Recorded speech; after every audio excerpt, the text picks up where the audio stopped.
prends ça là. Je le démarre et je fais comme ça. Maintenant, je le réduis. Et je prends. J'étais sur VLC.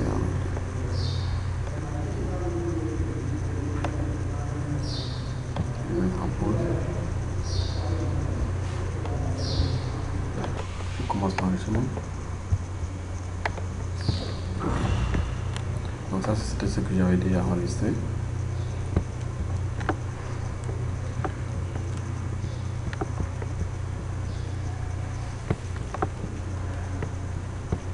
Donc là c'est là.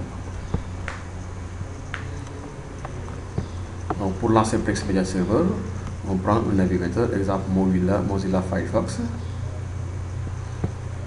Une fois sur le navigateur, on saisit l'adresse IP du serveur Plex, le port 32400/web pour accéder directement à l'interface de Plex Media Server.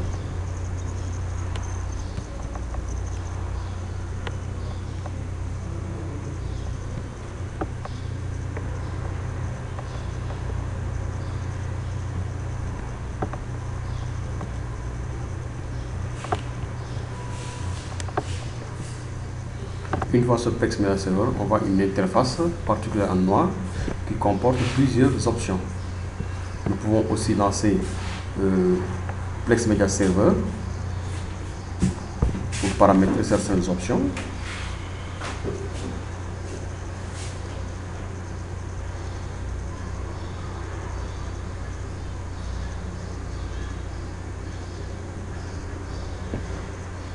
Là, nous sommes sur l'interface d'accueil.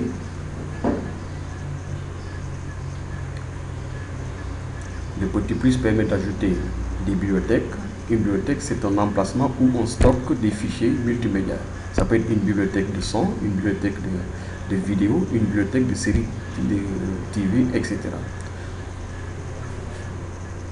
Donc une fois qu'on clique sur le plus, on peut ajouter une bibliothèque. Dans notre cas, on va ajouter une bibliothèque pour des séquences de vidéos. On sélectionne l'option film ou série, musique ou photo.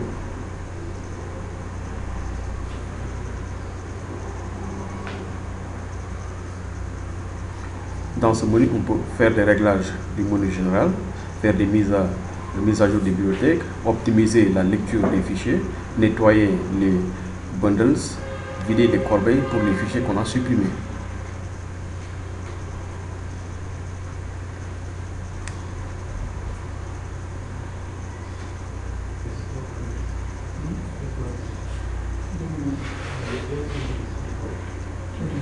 Donc dans ce même onglet, on peut nettoyer.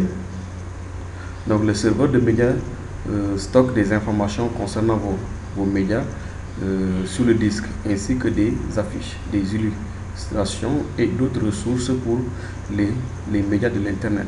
L'exécution de cette tâche supprime tous les paquets qui ne sont plus en cours d'utilisation.